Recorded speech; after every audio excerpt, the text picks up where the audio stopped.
qaysidir notayin ayolni deb o'z ota-onangizni qalbiga ozor bermang.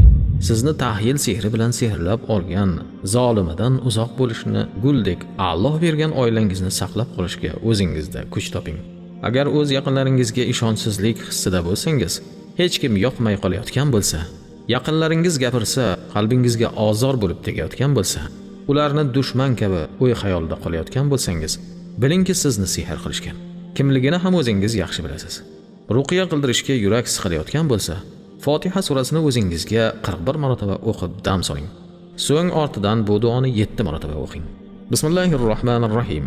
Allohumma inni a'udhu bika min kulli sharri wa min sharri as-sihri was-sahiri wal-khadimi wa tahmini min hamazati ash-shayatin al-hasidin.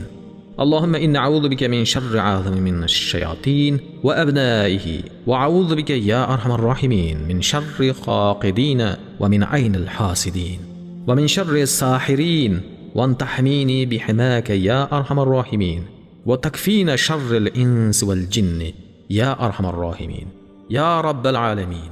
Bu ishni 40 kungacha erinmay qiling. Sizdan sehr ketib, kim sehrlaganini bilib olasiz.